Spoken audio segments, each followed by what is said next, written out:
los orígenes del hombre se remontan a más o menos a los 40.000, 50.000, 100.000 años. Estamos hablando de una cantidad de tiempo lo suficientemente importante como para desestimar cualquier tipo de intervención humana en su proceso de creación. Me parece delirante la cronología, porque es que la cronología que tienen no existía ni el primer continente conocido por nosotros, que es de hace 1.100 millones de años, me parece. Y esto está datado en estratos geológicos anteriores incluso, de 2.800 millones de años.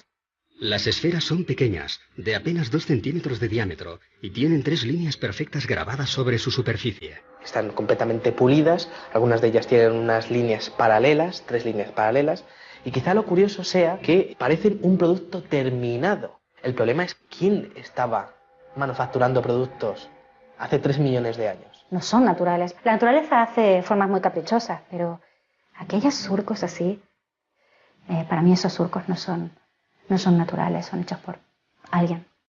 Michael Cremo y Richard Thompson, tras someterlas a estudio, llegaron a la conclusión de que no podían ser de origen natural.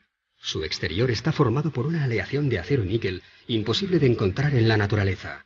Son líneas extremadamente perfectas y su interior parece estar hueco. En el momento en que hicieron un análisis por rayos X empezaron a encontrar con que el núcleo de las esferas tenía peso negativo o densidad negativa. Así que eso es antimateria.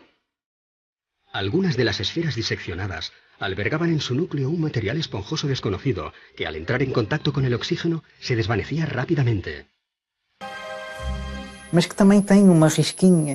Pero además tienen una marquita en su ecuador y tienen un agujero. ¿Será que fueron las semillas de vida aquí en el planeta Tierra? ¿Podrían ser las transportadoras de las semillas de vida para nuestro planeta? Se encontraron algunas moléculas orgánicas en su interior. Por tanto, podría ser una explicación de la teoría de la panspermia. Podrían haber sido depositadas aquí hace millones de años para dar lugar a toda la biodiversidad que conocemos hoy en día. El Instituto Espacial de California, tras varios análisis, declaró: el equilibrio es tan perfecto que excede nuestras actuales tecnologías de medición.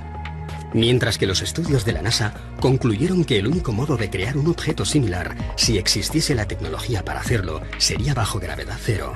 A pesar de los datos obtenidos, las esferas de Sudáfrica no han sido nunca consideradas como objeto de estudio para la ciencia más clásica y ortodoxa. Para estos estamentos, se trata de un simple capricho de la naturaleza. Curiosamente, de ser así, estaríamos ante el primer caso en que la comunidad científica internacional afirma que la naturaleza ha generado formas perfectas. Todos los grandes descubrimientos de la humanidad parecen tener algún tipo de relación con quienes nos visitan. Sin ir más lejos, parecen intervenir en el descubrimiento de la Hispaniola, en el descubrimiento de América, porque cuando Colón, la noche antes de ese 12 de octubre de 1492, está surcando las aguas, refleja en su libro de bitácora que unas extrañas luces están por encima de las velas de su embarcación. ¿Qué podían ser si no objetos no identificados? Si tú te vas al archivo de Indias, tienes muchas crónicas, especialmente las más interesantes son las de Pedro Cieza de León, que fue el que acompañó a Pizarro durante toda la conquista. Y ahí tienes historias rayanas con lo ufológico, o por lo menos que a día de hoy, en nuestro siglo XXI, seguramente más de uno interpretaría con la aparición de un objeto luminoso en los cielos, ¿no? Por ejemplo, cuando Pedro Cieza de León es el primero que describe en el desierto de Nazca hay unas extrañas líneas que los nativos van allí para venerar, para adorar, pero lo que es curioso es cuando Pedro Cieza de León se sube a una de las lomas donde mejor se ve alguna de las figuras y asegura que los nativos y él empiezan a observar una serie de soles que se mueven en los cielos, es decir, hay algo en el cielo que no es un solo sol, sino que hay más que se están moviendo y que parecen estar jugando alrededor de ese enigma tan maravilloso y tan descomunal como son las líneas de Nazca. Y esto está escrito en las crónicas de Indias, ¿no? Por lo tanto, parto de la idea de que en aquel momento, más que alucinaciones, pues algo deberían de estar viendo. Y ese algo, como decía Cieza de León, eran soles que se movían en el cielo. Si realmente estas luces u objetos no identificados acompañaron a los descubridores portugueses y españoles del siglo XVI, podrían estar también relacionadas con algunos de esos artefactos fuera del espacio y el tiempo que tanto intrigan a los historiadores. Es el caso del mapa de Piri Reis. 9 años después del descubrimiento de América, un corsario llamado Kemal Reis capturó 7 naves junto a las costas españolas. Alguno de los hombres que acompañó a Cristóbal Colón se encontraba entre los prisioneros que fueron interrogados por el pirata. Así que encomendó a su sobrino, el almirante Piri Reis, que confeccionase un mapa del mundo conocido, basándose en el relato de aquellos españoles cautivos. El resultado es un mapa pintado sobre cuero de gacela con todo tipo de detalles, dibujos y anotaciones en las que afirma haber obtenido la información de 24 mapas distintos. Uno de ellos perteneciente a Cristóbal Colón, alguno de la época tolemaica e incluso algunos provenientes de lo que él llamó los antiguos reyes del mar. Piri Reis afirma que sus fuentes son muy anteriores y eso nos estaría dando unos datos que por supuesto romperían completamente, ¿no?, con la ortodoxia, ya no sobre los chinos o los polinesios, que sí que ya llegaron por lo menos 500 años antes que Cristóbal Colón, pero datos mucho más antiguos todavía. Me llama mucho la atención algunos detalles que ya no existían en aquel entonces o que no se habían descubierto, ¿no?, como es el tema de la Antártida, ¿no?, que hace la Antártida allí, ¿no?, en un mapa confeccionado encima de cuero de gacela, ¿no? O se ven, lo más importante a veces quizás incluso son los dibujos de animales. Allí, por ejemplo, se aprecian llamas encima de los Andes y todavía no se había llegado a aquella zona. ¿Cómo es posible que ya apareciera identificado como tal? Las Islas Malvinas, la desembocadura del río Amazonas o el cauce de algunos ríos del interior del continente africano son algunos de los territorios que no deberían aparecer en un mapa de principios del siglo XVI. Nuevamente nos encontramos ante una pieza que hace temblar algunos de los principios más sólidos de la historia convencional. No solo el mapa de Piri Reis, sino muchos otros mapas anteriores muestran las costas americanas y, sin embargo, la ciencia, los historiadores, siguen diciendo que América fue descubierta en 1492. Naturalmente, esos mapas anteriores han sido validados por esos mismos científicos. No es un contrasentido que sigamos diciendo que Colón fue el descubridor de América. En mi opinión, fue el que mejor marketing tuvo. América no es un continente que se haya descubierto en el año 1492. Es un continente que se reencontró en 1492. Pero es que si te remontas en el tiempo, tienes vestigios mucho más antiguos, vestigios de hace 10, 12.000 años, ¿no? Es decir, es que hay arte rupestre donde están representados una serie de elementos que aparentemente o te los han traído de fuera, o si no es imposible que el que pintó estos elementos tuviera un conocimiento previo de lo que se estaba haciendo en otros continentes, ¿no? Entonces a mí me gusta hablar, por ejemplo, de Eratóstenes, que en el año 300 antes de nuestra era, gracias a conocimientos que en aquel entonces ya existían en la desaparecida Biblioteca de Alejandría, pues pudo conocer que la Tierra era completamente redonda. Y sin embargo aquello, como se sabe, lo perdimos con el paso del tiempo. Fue primero Agustín de Hipona el que empezó a decir que la Tierra no podía ser redonda, porque si así fuera la gente que estuviera abajo se caería. Fueron muchos los tesoros arqueológicos que, una vez descubierto o redescubierto el Nuevo Mundo, pasaron desapercibidos para aquellos navegantes portugueses y españoles del siglo XVI. Algunos, como las llamadas piedras de Ica, mantuvieron ocultos sus secretos hasta nuestros días, como si estos Supart tuviesen la extraña manía de dinamitar todas las cronologías de la historia del ser humano, como si estuvieran ahí con la clara intención de hacernos dudar. Quizá otro de los oparts más interesantes de la historia venga de las piedras de Ica. Estos son unas piedras, unos cantos rodados que están marcados, que están pulidos, perfectamente pulidos, y que tienen unos extraños dibujos en su interior. Esas piedras están mostrando diferentes estados del desarrollo de diferentes dinosaurios. Están exponiendo conocimientos muy exhaustivos sobre operaciones prácticamente a corazón abierto. De grandes dinosaurios que están siendo cazados por los hombres de aquella época. Triceratops o plesiosaurios en esas piedras. Entonces, ¿cómo conocían la existencia de esos monstruos si es que no los habían visto en algún momento, ¿no? Están mostrando a una auténtica batalla entre seres humanos y dinosaurios, algo que es imposible de pensar para la ciencia actual. La historia que se cuenta en esas piedras de Ica es prácticamente ciencia ficción. Fueron descubiertas en Perú en 1966 por el Dr. Cabrera, hombre de ciencias que rápidamente se percató de que las escenas que contenían no podían haber sido descritas por una cultura anterior al descubrimiento. La mayor colección de esas piedras, más de 300, se encuentra hoy en día en Barcelona. Transfusiones de sangre, trasplantes de órganos, lentes, catalejos e incluso telescopios. Para el Dr. Cabrera solo cabían dos opciones: o una antigua civilización poseía una tecnología capaz de romper con todas las cronologías oficiales de nuestra evolución, o alguien proveniente de las estrellas y de un mundo infinitamente más desarrollado que el nuestro, les hizo entrega de estos conocimientos hace miles de años. Una de las piedras muestra que de una mujer embarazada, de la sangre de una mujer embarazada, va una especie de sonda y que está comunicada con una persona a la que le están haciendo una extracción de corazón. Cuando se descubrieron esas piedras no se sabía que la sangre de las embarazadas podría mejorar y evitar el tema del rechazo a órganos nuevos. Eso no se sabía cuando se estaban extrayendo esas piedras.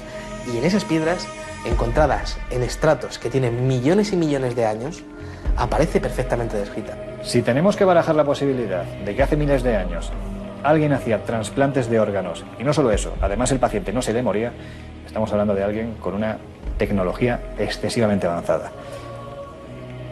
¿Quién puede ser? Sinceramente, a mí, salvo los dioses, no se me ocurre nadie más.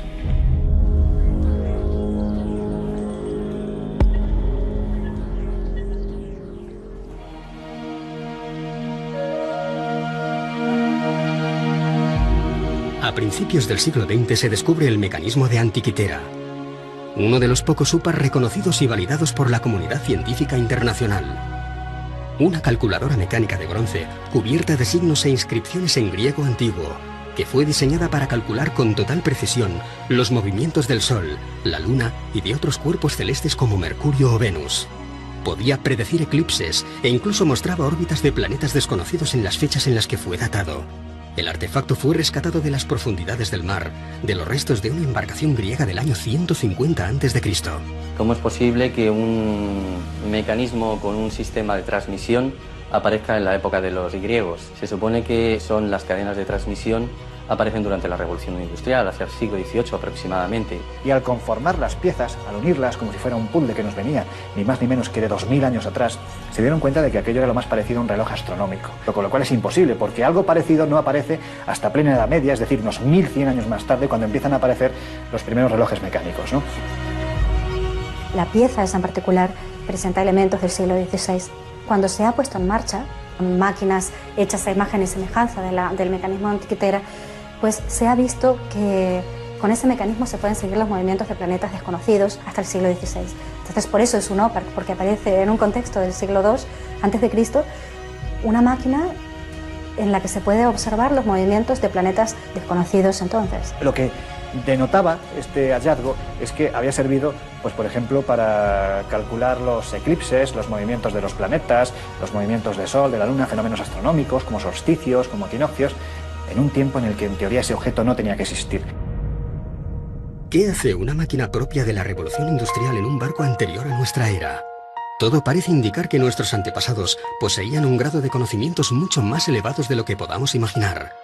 Y siendo así, ¿quién puso en sus manos conocimientos del futuro? Para algunos, una inteligencia no terrestre pudo haberlos instruido. Para otros, deberíamos contemplar la posibilidad real de que pronto realizaremos viajes en el tiempo. Y para la mayoría, nos encontramos ante muchos interrogantes que simplemente no tienen explicación. 2 minutes. 2 minutes, 10 seconds and counting. Oxidizer tanks from the second and third stages now have pressurized. T-minus 1 minute, 35 seconds. The third stage completely pressurized. T-minus. Cuando aterrizamos sobre la Luna, yo estaba aquí en España en el 69. Creo que todos nosotros pensábamos, ¿y si encuentran algo en la Luna? No tiene por qué ser un platillo volador. Todo lo que necesitaban encontrar era un arañazo que fuera artificial. Solo una marca que fuese artificial. No debería estar ahí. Eso cambiaría por completo lo que sabemos sobre nosotros y sobre el universo. La idea de que podamos encontrar uno de estos arañazos, no solo sobre una piedra terrestre, sino sobre alguno de los cuerpos celestes a los que poco a poco vamos acercándonos, es lo suficientemente inquietante como para que incluso la Asamblea General de las Naciones Unidas haya llegado a contemplarla. En 1992, el profesor Richard Hoagland expuso para la Asamblea todos los datos conocidos hasta el momento acerca de los restos arqueológicos con los que ya se habían topado algunas de nuestras sondas espaciales. Hoagland fue compañero de la universidad del famoso astrofísico Carl Sagan.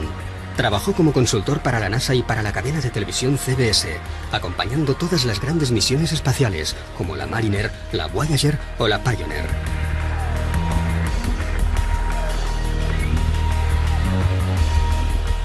Pero fue la misión Viking la que, tras fotografiar sobre Marte una serie de formaciones rocosas muy similares a un rostro humano y lo que parecía ser las ruinas de una antigua civilización junto a una gigantesca pirámide, lo que llevó a Hoagland a especializarse en esta nueva modalidad de arqueología.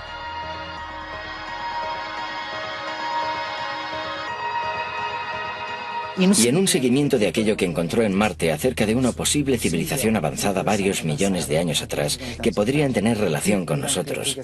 Ellos mismos podrían ser humanos. Que esa civilización haya dejado marcas en otros puntos del sistema solar.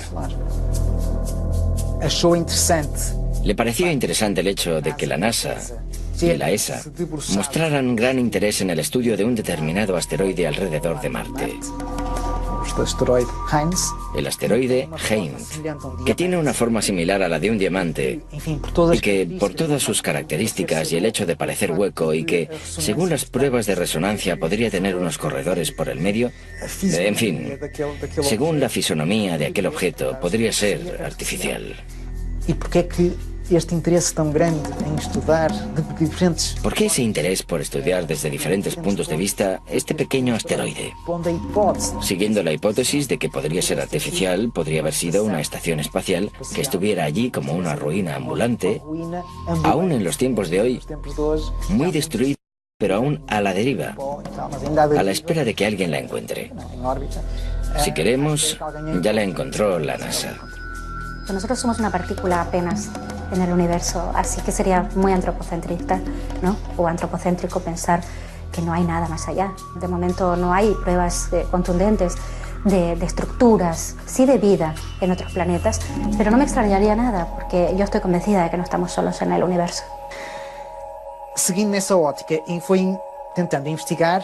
Siguiendo con esta óptica, fue investigando en otras partes del sistema solar qué más podría parecer artificial. Y se dio de bruces con Iapetus. Iapetus es una luna de Saturno. Tiene una columna en su ecuador que sugiere que dos partes se ensamblaron. Visto en perspectiva, se distingue que la luna no es totalmente redonda. Tiene aristas. ¿Cómo es que un satélite natural tiene aristas? Por otro lado, tiene una serie de pequeñas semejanzas con una estructura que estuviera cediendo. Buscó ejemplos de otras estructuras hexagonales para dar a entender que aquello efectivamente podría ser artificial, haber sido construido desde dentro con diferentes hexágonos, formando una estructura que habría ido cediendo a lo largo de millares y millares y millares de años. Es gracioso también su parecido con la llamada Estrella de la Muerte de George Lucas, de la película La Guerra de las Galaxias. Y él cuestiona, ¿qué sabía George Lucas que nosotros no sabemos? Levanta varias hipótesis. Aquello podría ser una base científica, podría ser un hotel.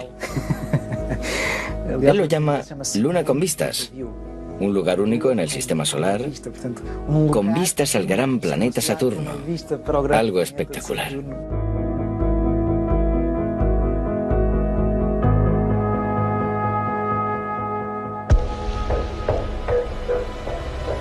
¿Dónde viene escrito quiénes somos? O mejor dicho, ¿dónde viene escrito quiénes fuimos? Puede que aún no hayamos encontrado la pieza arqueológica definitiva, pero da la sensación de que, cuanto más excavamos y removemos nuestro pasado, más preguntas desenterramos. Está admitido que el nacimiento de la escritura está en torno al 3500 a.C. en la región de Mesopotamia.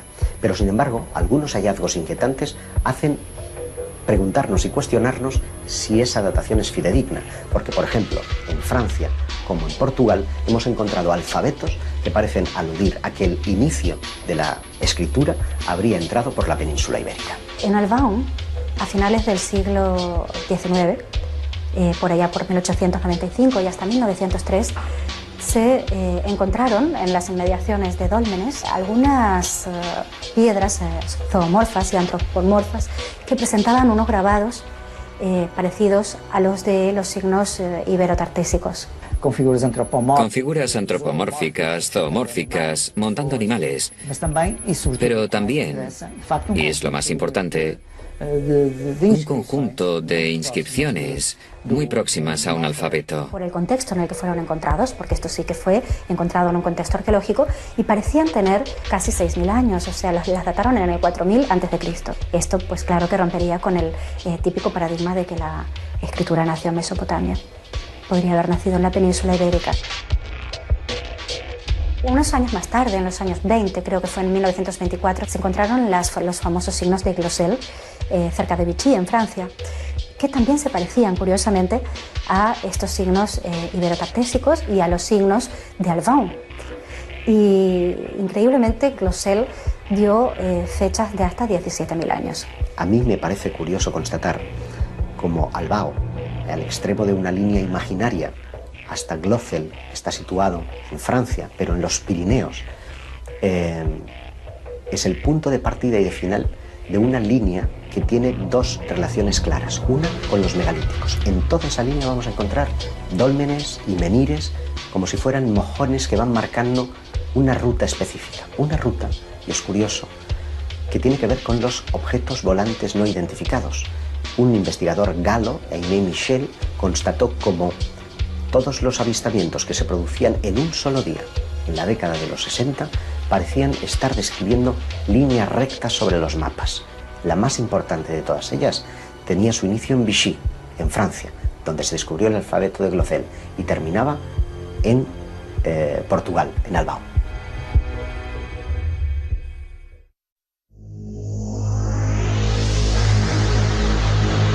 Uno de los oparts más interesantes es un tornillo que encontraron en una región de Rusia. Encontraron unas piedras que tenían 300 millones de años. De repente apareció un extraño fósil de lo que parecería ser un tornillo. Claro, ¿quién estaba hace 300 millones de años manufacturando un tornillo de tales características? Ese tornillo tenía 2 centímetros de dimensiones.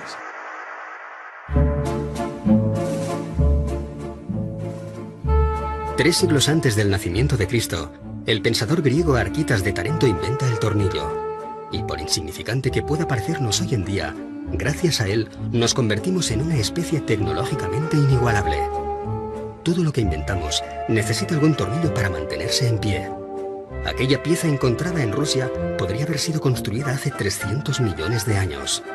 El ser humano no poblaría la Tierra hasta 250 millones de años más tarde. Es simplemente imposible. Ninguno de estos objetos debería estar donde fue encontrado. Viajes en el tiempo, civilizaciones perdidas hace millones de años, o restos de algún tipo de visita proveniente de otro planeta muy similar al nuestro.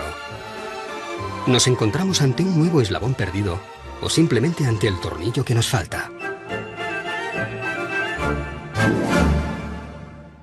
Si tú coges un metro, por ejemplo, como medida, y pones aquí al principio del metro 200.000 años, 200.000 que es nada, y pones aquí el año 2013 que estamos, hemos tenido en nuestra historia, creo, no sé si son 17 o 19 civilizaciones, fenicias, faraónicas, romanas, griegas, españolas, etcétera, etcétera, en los últimos 5.000 años. A esta escala de un metro, 200.000. Y nosotros, las 17 o 19 civilizaciones que conocemos entran en 3 milímetros. 3 milímetros entran 17 o 19 civilizaciones. A principios del pasado siglo, se generalizó la creencia de que el ser humano ya había inventado todo lo que se podía inventar. Aún no existían los relojes digitales resistentes al agua, ni los ordenadores personales, ni la fregona. Einstein aún no había desarrollado la teoría de la relatividad, no existía la máquina de coser, y los microchips y el láser no formaban parte ni de la ciencia ficción. ¿Cómo reaccionaría una persona de 1903 al encontrarse ante un ascensor, unos prismáticos o unos auriculares? Seguramente del mismo modo que nosotros, hoy, reaccionamos ante una serie de objetos que no logramos catalogar. Los UPART no solamente ponen en jaque a la ciencia más convencional, sino que desafían toda la lógica de nuestro evolucionado siglo XXI. Esto es un teléfono móvil que mi hija que llama eso un dinosaurio, pero en fin, es un teléfono móvil. Si yo cojo este teléfono móvil y lo voy atrás en el tiempo, no mucho, a 70 años, y tengo una mesa de 4 genios, von Braun, Oppenheimer, Fermi, Einstein, y le pongo eso en la mesa. Y lo miran, le digo, ¿qué es? Son genios, cuidado. No saben. Desde siempre creo que el ser humano ha tenido miedo a lo desconocido, ha tenido temor a los cambios, a la evolución de sus creencias. Por lo tanto, yo creo que no es nada raro que ante la aparición de un OPART sientan este miedo, porque esto podría traspasar los límites de los paradigmas históricos que eran aceptados hasta entonces. Si encontramos un artefacto que pueda probar, ¿quién sabe? Que ha habido visitas extraterrestres. La gran pregunta es ¿cómo y quién se va a hacer cargo de ello? Entonces es incómodo para la ciencia, pero es incómodo también para los especialistas más heterodoxos. ¿Y dónde radica precisamente su esplendor? Pues en que revela un nivel de tecnología impropio para la época en la que fueron encontrados. A la gente no le gustan los cambios. Estos son templos mortuorios, esto es tal y esto es cual. No, no podemos.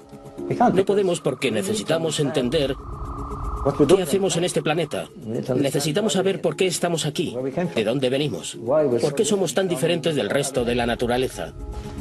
Y si eso nos conduce a algo más, si nos conduce a otro tipo de conexiones, ¿por qué no?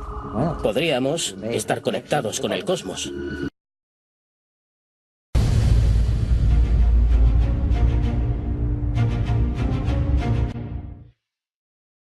A principios de los años 70, en la mina de carbón de Ottosdal, en Sudáfrica, se trabaja sobre un estrato de 2.800 millones de años. Los mineros, todos ellos locales, han encontrado unas extrañas bolitas metálicas.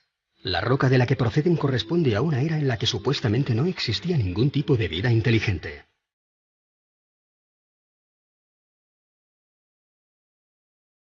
Los orígenes del hombre se remontan a más o menos a los 40.000, 50.000, 100.000 años. Estamos hablando de una cantidad de tiempo lo suficientemente importante como para desestimar cualquier tipo de intervención humana en su proceso de creación. Me parece delirante la cronología, porque es que la cronología que tienen no existía ni el primer continente conocido por nosotros, que es de hace 1.100 millones de años, me parece. Y esto está datado en estratos geológicos anteriores incluso, de 2.800 millones de años. Las esferas son pequeñas, de apenas 2 centímetros de diámetro, y tienen 3 líneas perfectas grabadas sobre su superficie. Están completamente pulidas, algunas de ellas tienen unas líneas paralelas, 3 líneas paralelas, y quizá lo curioso sea que parecen un producto terminado. El problema es quién estaba manufacturando productos hace 3 millones de años. No son naturales. La naturaleza hace formas muy caprichosas, pero aquellos surcos así, para mí esos surcos no son naturales, son hechos por alguien. Michael Cremo y Richard Thompson, tras someterlas a estudio, llegaron a la conclusión de que no podían ser de origen natural. Su exterior está formado por una aleación de acero y níquel imposible de encontrar en la naturaleza. Son líneas extremadamente perfectas y su interior parece estar hueco. En el momento en que hicieron un análisis por rayos X empezaron a encontrar con que el núcleo de las esferas tenía peso negativo o densidad negativa. Así que eso es antimateria. Algunas de las esferas diseccionadas albergaban en su núcleo un material esponjoso desconocido que al entrar en contacto con el oxígeno se desvanecía rápidamente. Pero además tienen una marquita en su ecuador y tienen un agujero. ¿Será que fueron las semillas de vida aquí en el planeta Tierra? ¿Podrían ser las transportadoras de las semillas de vida para nuestro planeta? Se encontraron algunas moléculas orgánicas en su interior. Por tanto, podría ser una explicación de la teoría de la panspermia. Podrían haber sido depositadas aquí hace millones de años para dar lugar a toda la biodiversidad que conocemos hoy en día. El Instituto Espacial de California, tras varios análisis, declaró: el equilibrio es tan perfecto que excede nuestras actuales tecnologías de medición. Mientras que los estudios de la NASA concluyeron que el único modo de crear un objeto similar, si existiese la tecnología para hacerlo, sería bajo gravedad cero. A pesar de los datos obtenidos, las esferas de Sudáfrica no han sido nunca consideradas como objeto de estudio para la ciencia más clásica y ortodoxa. Para estos estamentos, se trata de un simple capricho de la naturaleza. Curiosamente, de ser así, estaríamos ante el primer caso en que la comunidad científica internacional afirma que la naturaleza ha generado formas perfectas. Todos los grandes descubrimientos de la humanidad parecen tener algún tipo de relación con quienes nos visitan. Sin ir más lejos, parecen intervenir en el descubrimiento de la Hispaniola, en el descubrimiento de América, porque cuando Colón, la noche antes de ese 12 de octubre de 1492, está surcando las aguas, refleja en su libro de bitácora que unas extrañas luces están por encima de las velas de su embarcación.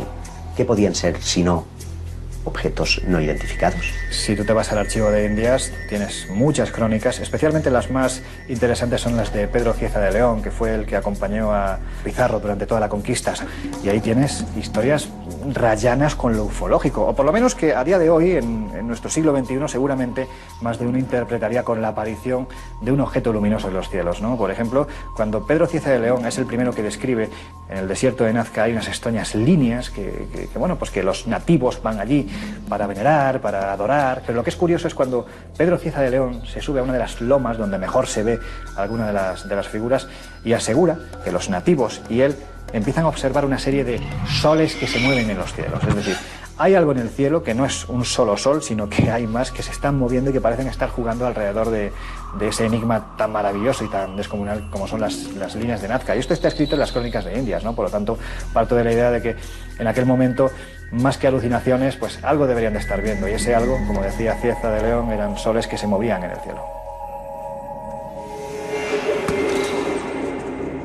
Si realmente estas luces u objetos no identificados acompañaron a los descubridores portugueses y españoles del siglo XVI, podrían estar también relacionadas con algunos de esos artefactos fuera del espacio y el tiempo que tanto intrigan a los historiadores. Es el caso del mapa de Piri Reis. 9 años después del descubrimiento de América, un corsario llamado Kemal Reis capturó 7 naves junto a las costas españolas. Alguno de los hombres que acompañó a Cristóbal Colón se encontraba entre los prisioneros que fueron interrogados por el pirata. Así que encomendó a su sobrino, el almirante Piri Reis, que confeccionase un mapa del mundo conocido, basándose en el relato de aquellos españoles cautivos. El resultado es un mapa pintado sobre cuero de gacela con todo tipo de detalles, dibujos y anotaciones en las que afirma haber obtenido la información de 24 mapas distintos. Uno de ellos perteneciente a Cristóbal Colón, alguno de la época tolemaica e incluso algunos provenientes de lo que él llamó los antiguos reyes del mar. Piri Reis afirma que sus fuentes son muy anteriores y eso nos estaría dando unos datos que por supuesto romperían completamente, ¿no?, con la ortodoxia, ya no sobre los chinos o los polinesios, que sí que ya llegaron por lo menos 500 años antes que Cristóbal Colón, pero datos mucho más antiguos todavía. Me llaman mucho la atención algunos detalles que no existían en aquel entonces o que no se habían descubierto, ¿no?, como es el tema de la Antártida, ¿no?, que hace la Antártida allí, ¿no?, en un mapa confeccionado encima de cuero de gacela, ¿no? O se ven, lo más importante a veces quizás incluso son los dibujos de animales. Allí, por ejemplo, se aprecian llamas encima de los Andes y todavía no se había llegado a aquella zona. ¿Cómo es posible que ya apareciera identificado como tal? Las Islas Malvinas, la desembocadura del río Amazonas o el cauce de algunos ríos del interior del continente africano son algunos de los territorios que no deberían aparecer en un mapa de principios del siglo XVI. Nuevamente nos encontramos ante una pieza que hace temblar algunos de los principios más sólidos de la historia convencional. No solo el mapa de Piri Reis, sino muchos otros mapas anteriores muestran las costas americanas y, sin embargo, la ciencia, los historiadores, siguen diciendo que América fue descubierta en 1492. Naturalmente, esos mapas anteriores han sido validados por esos mismos científicos. No es un contrasentido que sigamos diciendo que Colón fue el descubridor de América. En mi opinión, fue el que mejor marketing tuvo. América no es un continente que se haya descubierto en el año 1492. Es un continente que se reencontró en 1492. Pero es que si te remontas en el tiempo, tienes vestigios mucho más antiguos, vestigios de hace 10, 12.000 años, ¿no? Es decir, es que hay arte rupestre donde están representados una serie de elementos que aparentemente o te los han traído de fuera, o si no es imposible que el que pintó estos elementos tuviera un conocimiento previo de lo que se estaba haciendo en otros continentes, ¿no? Entonces a mí me gusta hablar, por ejemplo, de Eratóstenes, que en el año 300 antes de nuestra era, gracias a conocimientos que en aquel entonces ya existían en la desaparecida Biblioteca de Alejandría, pues pudo conocer que la Tierra era completamente redonda. Y sin embargo aquello, como se sabe, lo perdimos con el paso del tiempo. Fue primero Agustín de Hipona el que empezó a decir que la Tierra no podía ser redonda, porque si así fuera la gente que estuviera abajo se caería. Fueron muchos los tesoros arqueológicos que, una vez descubierto o redescubierto el Nuevo Mundo, pasaron desapercibidos para aquellos navegantes portugueses y españoles del siglo XVI. Algunos, como las llamadas piedras de Ica, mantuvieron ocultos sus secretos hasta nuestros días, como si estos Supart tuviesen la extraña manía de dinamitar todas las cronologías de la historia del ser humano, como si estuvieran allí con la clara intención de hacernos dudar. Quizá otro de los oparts más interesantes de la historia venga de las piedras de Ica. Estos son unas piedras, unos cantos rodados que están marcados, que están pulidos, perfectamente pulidos, y que tienen unos extraños dibujos en su interior.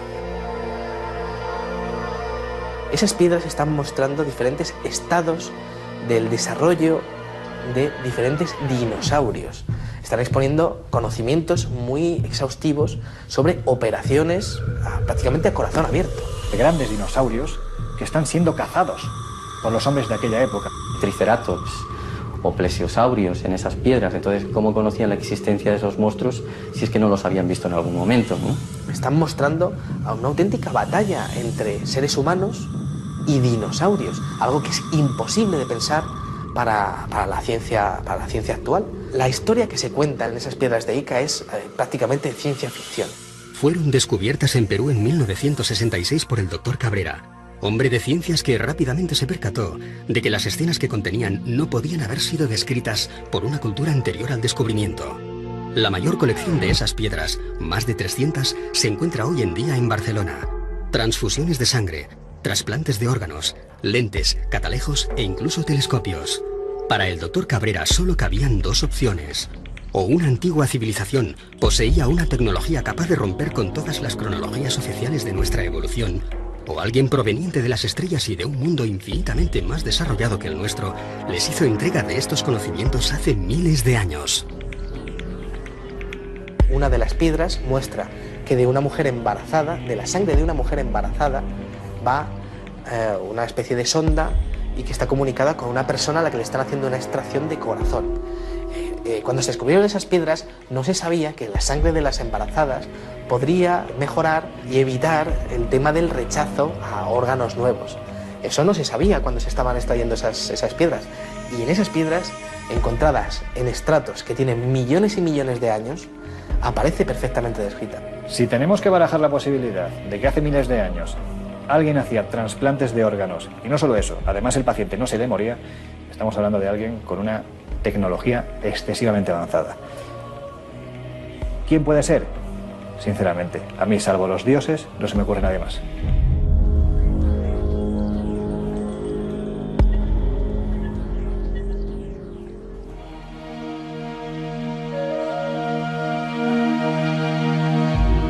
A principios del siglo XX se descubre el mecanismo de Antikythera, uno de los pocos UPAs reconocidos y validados por la comunidad científica internacional. Una calculadora mecánica de bronce cubierta de signos e inscripciones en griego antiguo, que fue diseñada para calcular con total precisión los movimientos del Sol, la Luna y de otros cuerpos celestes como Mercurio o Venus. Podía predecir eclipses e incluso mostraba órbitas de planetas desconocidos en las fechas en las que fue datado. El artefacto fue rescatado de las profundidades del mar, de los restos de una embarcación griega del año 150 a.C.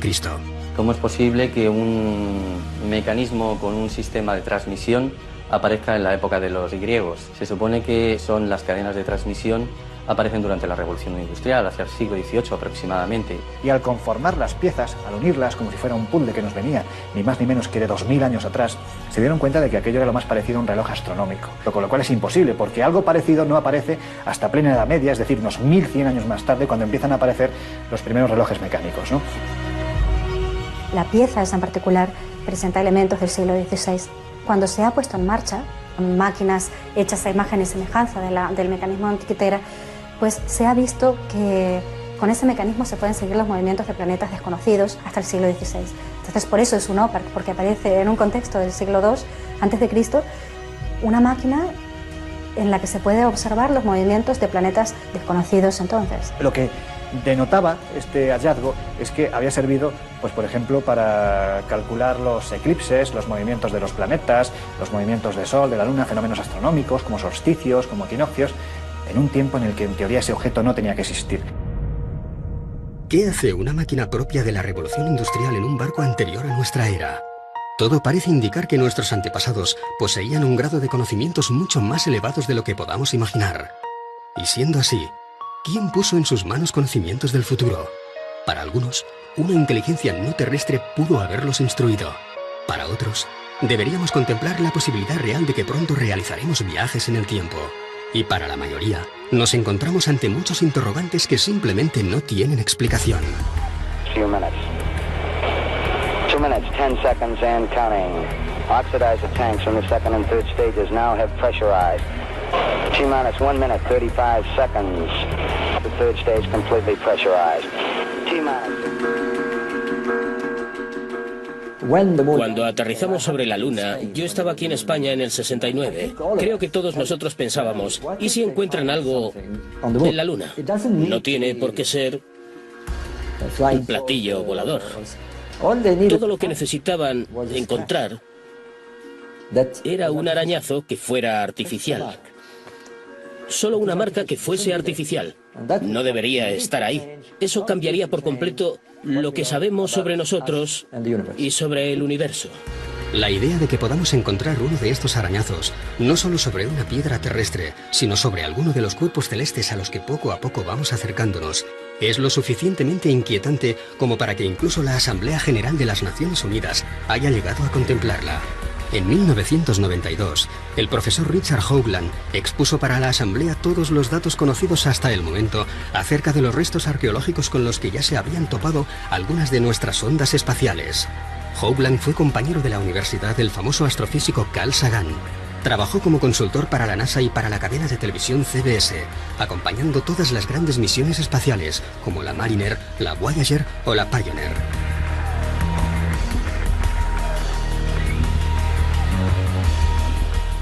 Pero fue la misión Viking la que, tras fotografiar sobre Marte una serie de formaciones rocosas muy similares a un rostro humano y lo que parecía ser las ruinas de una antigua civilización junto a una gigantesca pirámide, lo que llevó a Hoagland a especializarse en esta nueva modalidad de arqueología.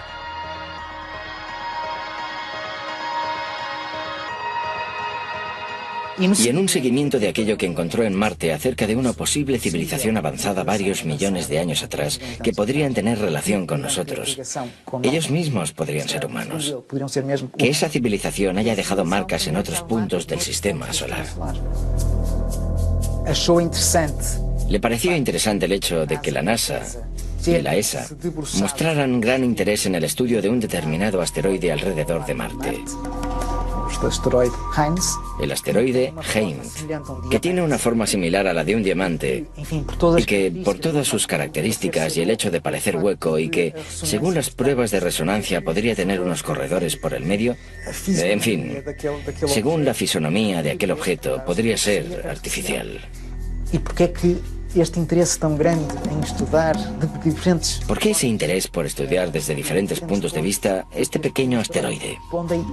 Siguiendo la hipótesis de que podría ser artificial, podría haber sido una estación espacial que estuviera allí como una ruina ambulante, aún en los tiempos de hoy, muy destruida, pero aún a la deriva, a la espera de que alguien la encuentre. Si queremos, ya la encontró la NASA.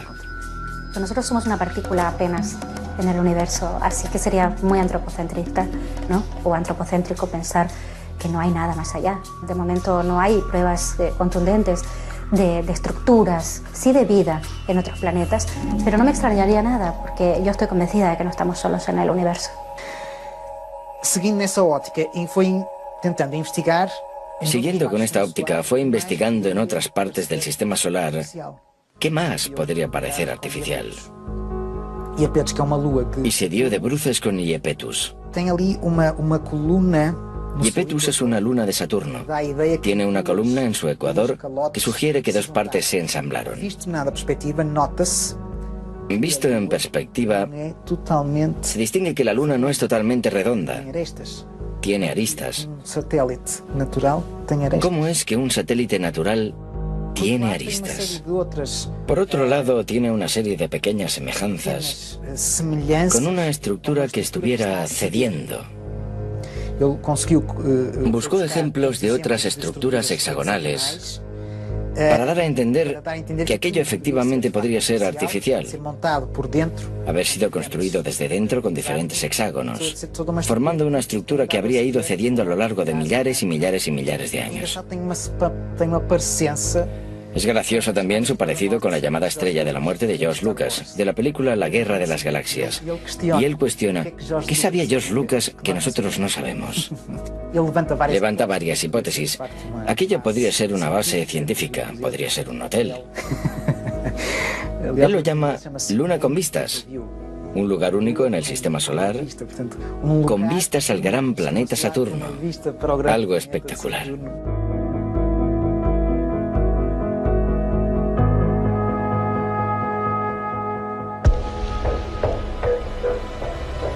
¿Dónde viene escrito quiénes somos?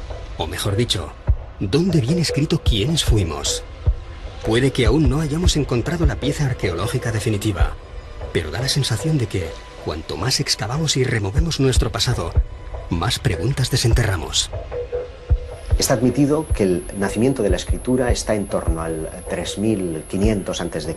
en la región de Mesopotamia.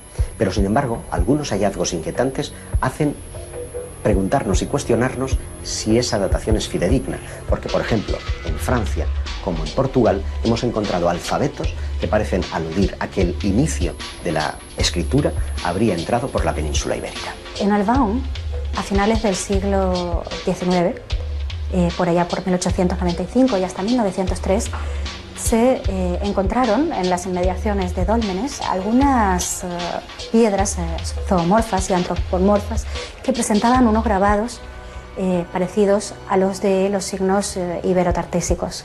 Con figuras antropomórficas, zoomórficas, montando animales. Pero también, y es lo más importante, un conjunto de inscripciones muy próximas a un alfabeto. Por el contexto en el que fueron encontrados, porque esto sí que fue encontrado en un contexto arqueológico, y parecían tener casi 6.000 años, o sea, las dataron en el 4000 a.C.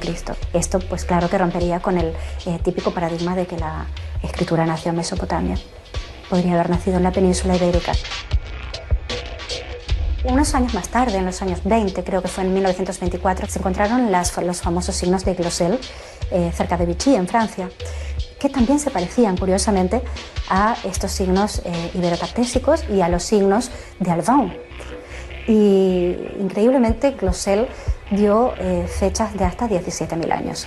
A mí me parece curioso constatar cómo Albaon, al extremo de una línea imaginaria, hasta Glosel, está situado en Francia, pero en los Pirineos, es el punto de partida y de final de una línea que tiene dos relaciones claras. Una con los megalíticos. En toda esa línea vamos a encontrar dólmenes y menires como si fueran mojones que van marcando una ruta específica. Una ruta, y es curioso, que tiene que ver con los objetos volantes no identificados.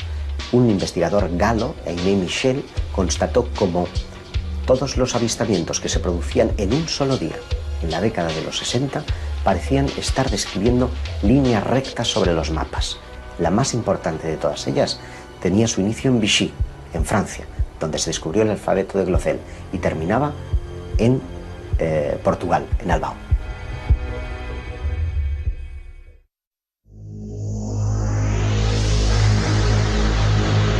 Uno de los oparts más interesantes es un tornillo que encontraron en una región de Rusia. Encontraron unas piedras que tenían 300 millones de años. De repente apareció un extraño fósil de lo que parecería ser un tornillo. Claro, ¿quién estaba hace 300 millones de años manufacturando un tornillo de tales características? Ese tornillo tenía 2 centímetros de dimensiones.